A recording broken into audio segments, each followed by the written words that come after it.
Hello, everyone. It's Monday, September the 19th. Again, over the weekend and everything, from time to time, we may not have all the deaths reported in, but we only have 3 right now. 3 too many, but nevertheless, the 7,365th death in West Virginia is an 83-year-old male from Wood County. The 7,366th death is a 43-year-old male from Mercer County, and the 7,367th death is a 75-year-old female from Monongalia County. Again, if you know these folks and everything, please reach out to all their loved ones or their family and just tell them they're not alone. If not, please send up your prayers, because some way, somehow they know. I'll promise you that Kathy and I will do exactly the same. We've got 1,850 active cases in West Virginia, 1,223 new positive cases in the last 24 hours, 11.79 positivity rate, daily rate. Cumulative rate still at 8.55. Recovered cases are 587,050. We have 298 folks that are hospitalized, 49 in the ICU units and 18 on ventilators. And we only have 1 gold county. That part's a little better. And we've got a few more counties that are in the green. I tell you over and over about getting your Omicron booster shot. Kathy, our First Lady, has not gotten hers yet, but she's getting it right now. And so I just absolutely ask all of you to please step forward and get your booster shots and everything, especially before this weather turns cold and people have to come inside and everything. And from that standpoint, it's going to move even faster. And especially if you're over the age of 50, but over the age of 12, you're eligible. And get that booster shot. You've got to have the series of the prior shots. And so, but I can't tell you enough how important it is to get that booster shot. The numbers continue, like I said, to get slowly but surely better. We get more and more folks that are getting their first shot all the time. That's really good. At the end of the day, if we can save one life, I say it over and over, what's a life worth? You can't tell me. I can't tell you either.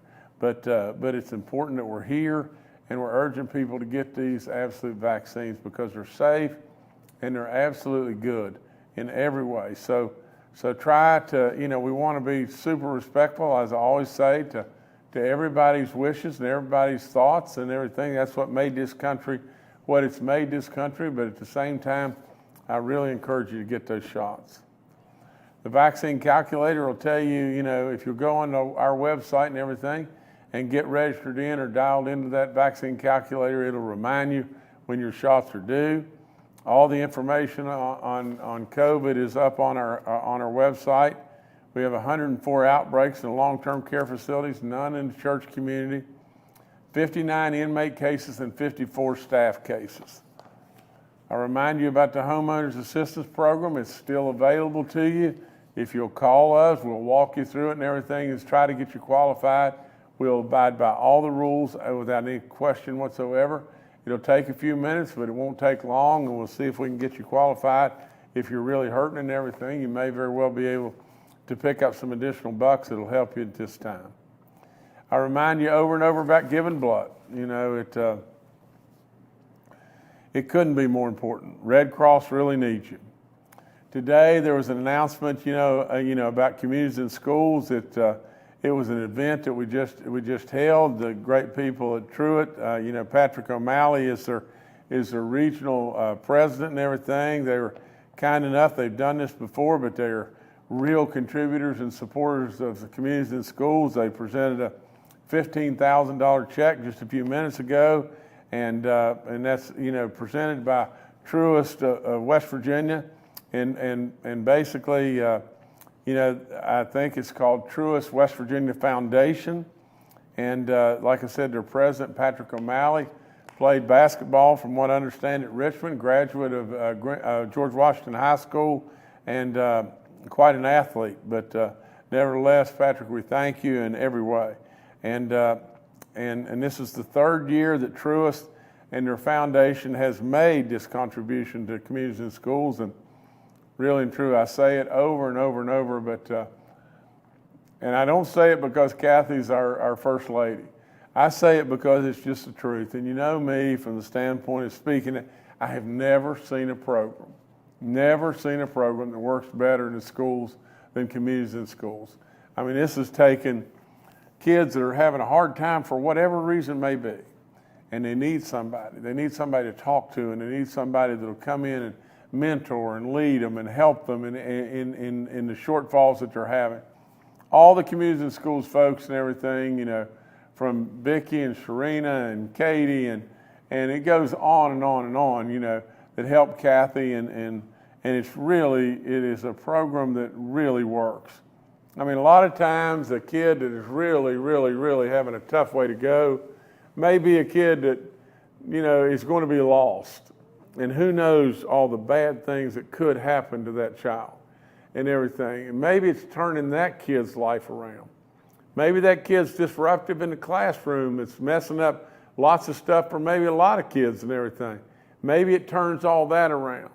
We can never thank all those that are on the front lines, the communities and schools people that are working at the schools, or the teachers and our service personnel, all the great people in administration that absolutely, this program is a real winner.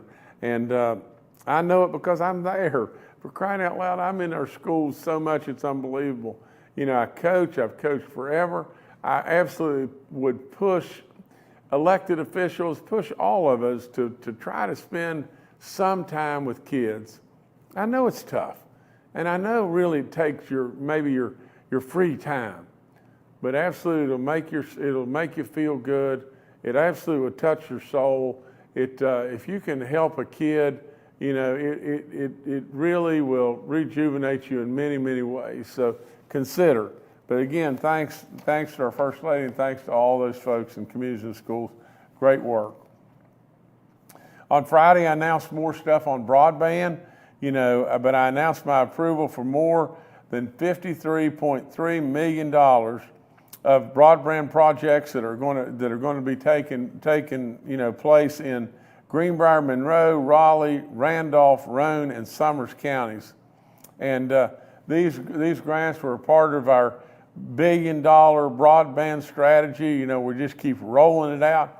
It just keeps helping more and more and more. And so with this, you know, that we're rolling out right here with broadband all across this great state, you know, we need, you know, I see from time to time, you know, advertisements that may be on TV or whatever it may be, and we're behind in connectivity. And so we want to continue to try to improve and work it and everything, and we're getting there. And but this is another great big rollout that we've got going on with these grants, and so more and more good stuff will be happening. So nevertheless, that's all I've got for right now. All right, thank you, Governor. Let's now go to retired Major General Jim Hoyer, Director of our Joint Interagency Task Force. Good morning. I would like to reinforce and highlight a couple of the points that the governor brought up. First, 298 in the hospitals. While that is a manageable number, we need to understand that we need to continue to draw down the pressure, particularly going into flu season, the fall and winter, and other challenges to reduce that stress on our system as well as our healthcare providers, which leads to the most important point to reinforce that the governor made, and that is anyone 12 years of age or older is eligible for the COVID-19 Omicron booster. So please get out and get that booster. If you have questions or concerns about where to go or your eligibility, again, use the Vaccinate.wv.gov site and go to the vaccine due date calculator. It will help you with everything from your eligibility and timelines to potential access to vaccines. If you want to talk to someone in person, we have a great team at the hotline that continues to work at 1-833-734-0965. The wait time at our hotline is only about 20 seconds. So you're not going to spend a lot of time waiting to get someone to help you. We continue to do a lot of work with providers and outreach to providers, as well as the various partners across the sectors in the state. We still have not received any federal pharmacy data as to the number of boosters that they track in their portion of the system from the CDC. So we'll continue to work that with our data analytics team. And when that's available, we'll make some of those updates available to you. But again, 12 years of age and older, as the governor pointed out also, we still have people going to get their first vaccine. And that's a great news story and something we'll continue to press forward with. The last thing I would leave you with, I had the opportunity and the privilege to work when I served as the Adjutant General with the First Lady and the communities, and schools team, and partnered with the Guard Future Leaders program. And just want to congratulate the communities in school on more expansion and great work. I've seen firsthand the work that they do for kids. Thank you. All right, thank you, sir. Next to Dr. Ayn Amjad, our State Health Officer.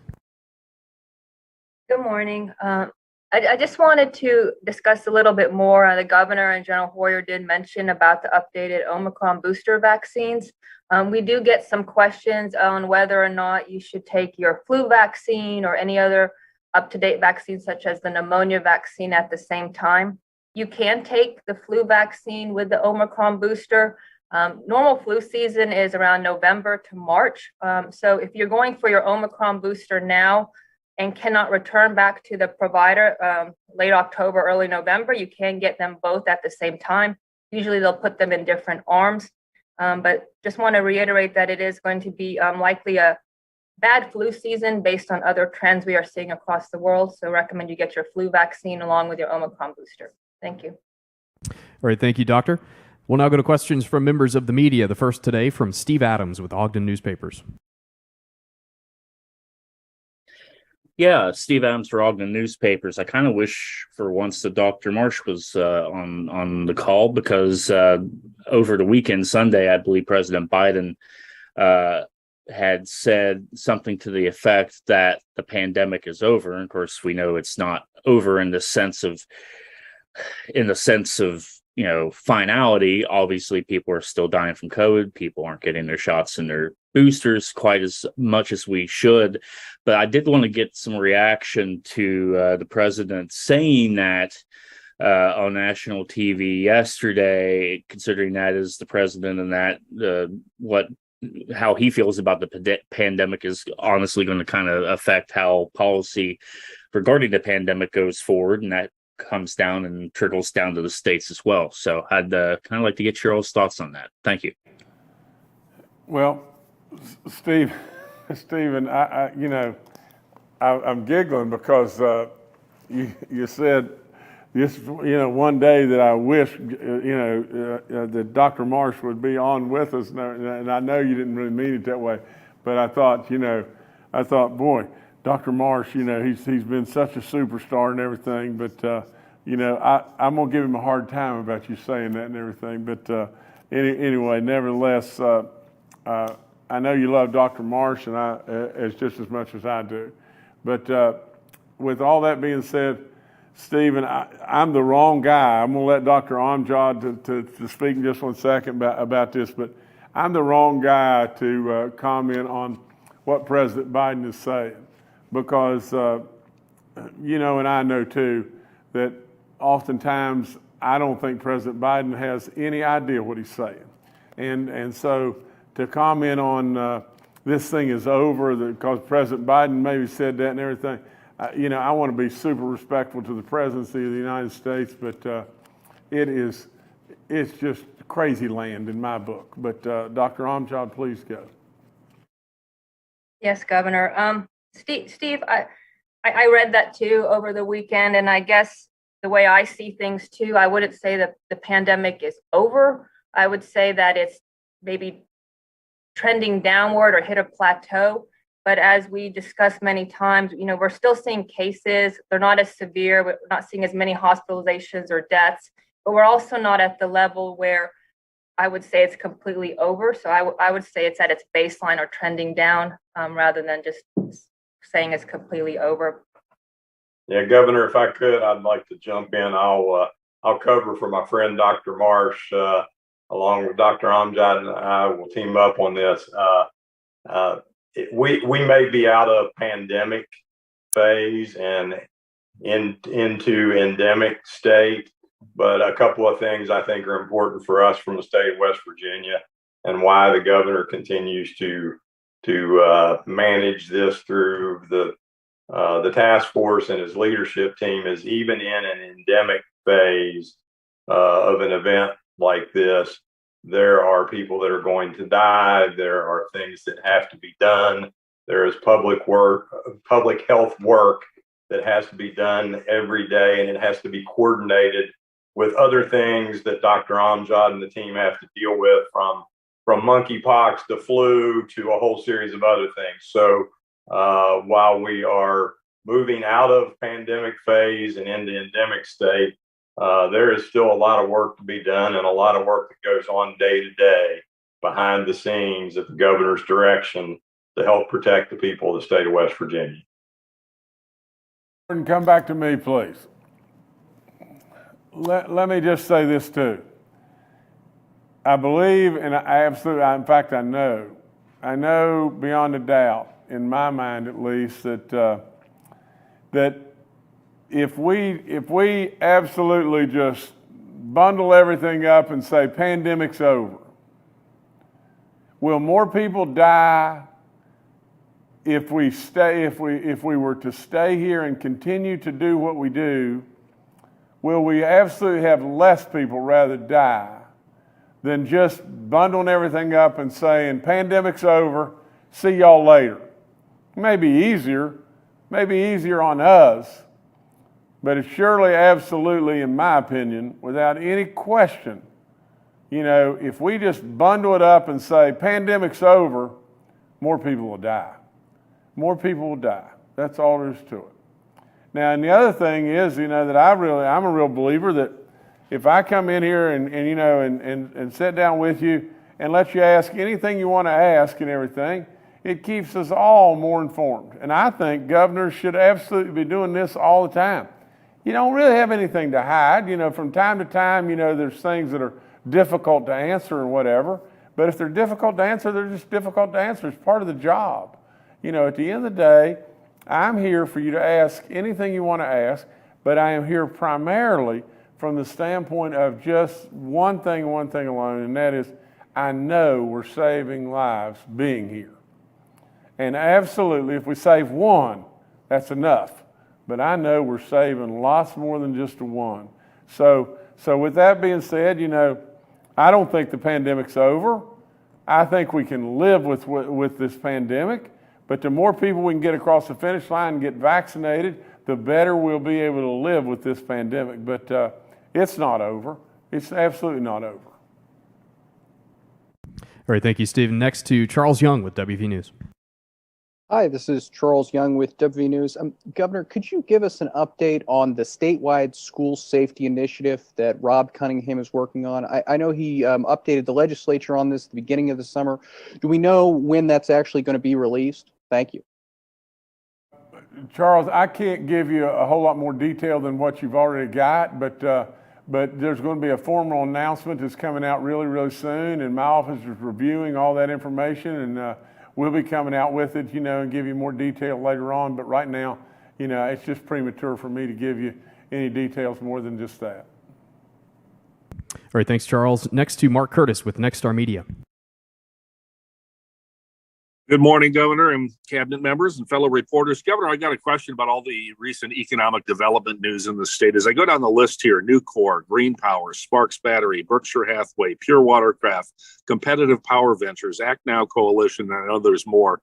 It seems every one of these projects has a significant green energy component to it. Is the state requiring that, or are these companies saying we're not going to come to your state unless you have these, allow these things? I guess what I'm getting at here is all of a sudden West Virginia seems to be embracing clean energy, and it's not just the wind and solar. This Competitive Power Ventures Friday announced the big natural gas plant, but it's going to have carbon capture and sequestration. I'm just wondering if we're entering a new era here of West Virginia now embracing a lot of the clean and green and reliable energy components, along with keeping its fingers on natural gas and coal. What's the mix here, and what's the future? And are we going to see more announcements like these? Well, Mark, we want to be smart, don't we? And absolutely, we want to never ever forget our coal miners. They're doing quite well right now. There's a demand for coal across the globe that is off the chart. And to be perfectly honest, the folks in Europe are panicked beyond belief, but there's real live demand for coal, domestically as well. From the standpoint of the world economies, if the world economies continue to grow and everything, from the standpoint of demand for metallurgical coal, I spoke earlier there about thermal, but for the demand for metallurgical coal will even be greater than it is today. So with all that being said, we sit on a natural gas reserve that is off the chart, and with all that, we want to promote and absolutely never forget our fossil fuel workers, because I truly believe with all my soul that anybody this day and time that believes that we can do without fossil fuels on this globe, in this country, are absolutely believing frivolous thoughts. Frivolous thoughts. That's all there is to it. There's no way we can do without fossil fuels. Now, with all that being said, do we hang a sign up outside that says, we're not going to welcome anybody unless they're just going to do what we do here? That's not smart. That's not smart at all. You got a business guy that's your governor.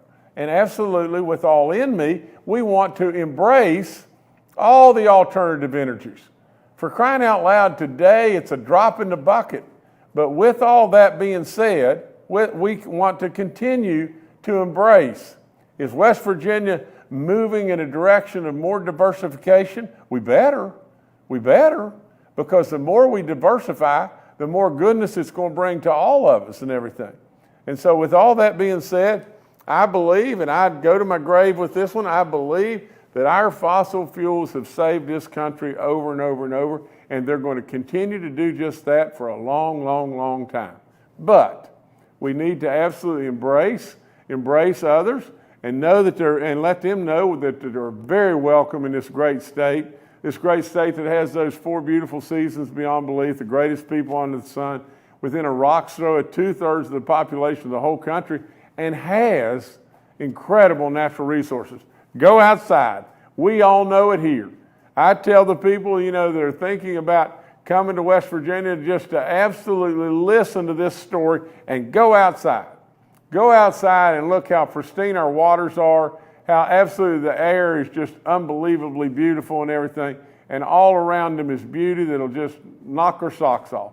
So with all that being said, we absolutely want to continue to welcome everybody to this great state and not hang a shingle out that says, we don't like what you're doing, so we're not going to have you here. All right, thank you, Mark. Next to Brad McElhenney with West Virginia Metro News. Hi, Governor. Hi, everyone. I too wish Dr. Marsh was here today.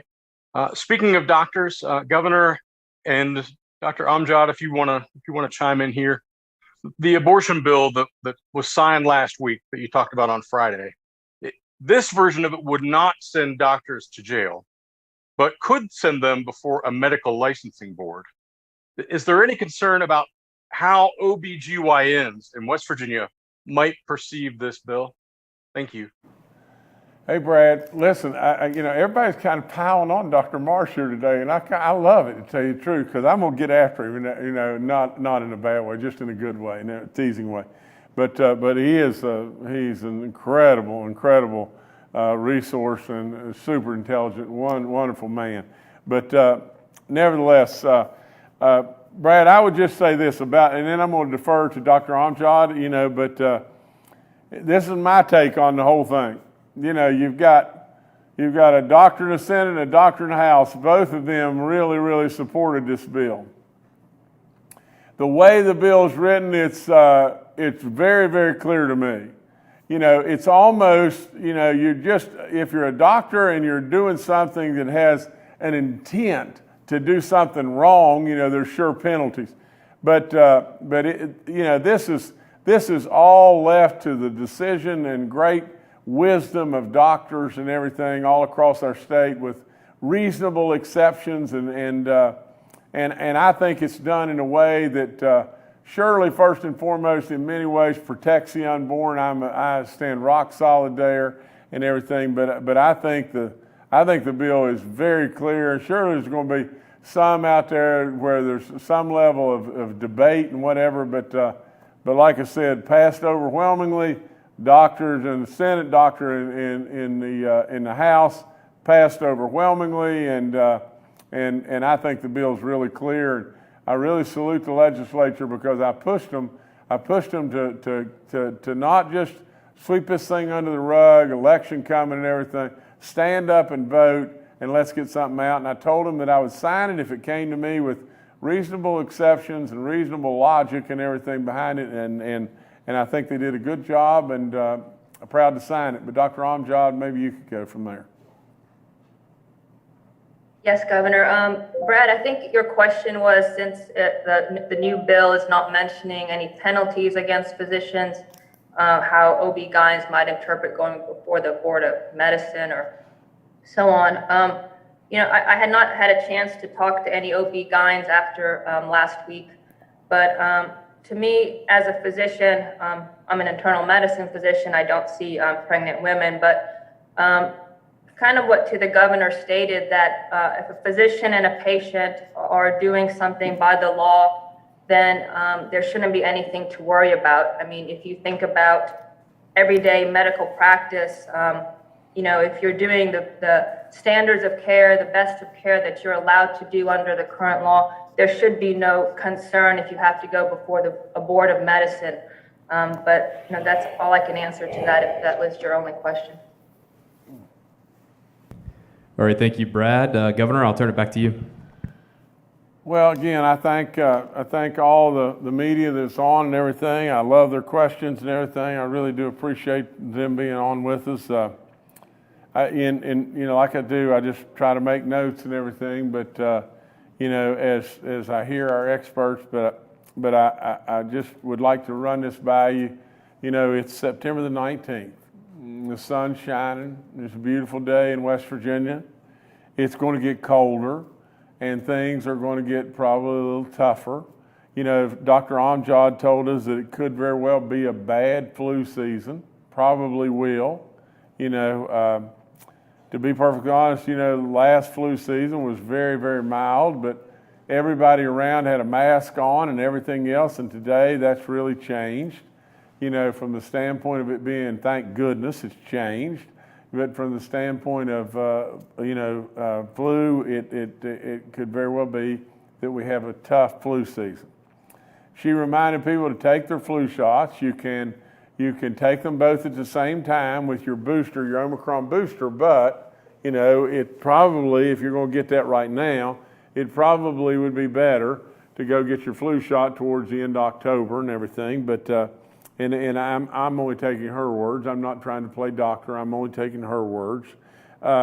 General Hoyer said, today we have 298 folks that are hospitalized in West Virginia. And really and truly, we know this is going to happen. We know it's going to get colder and more people are going to get sick during the winter and all that kind of stuff. And we need to, what we really need to be doing right now is drawing that number down.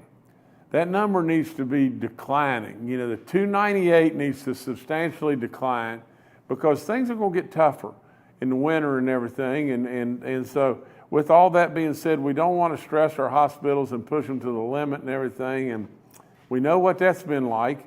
And we saw that all across our great country, if not the globe, you know, but how tough that can get. So we really don't know how this thing's going to turn.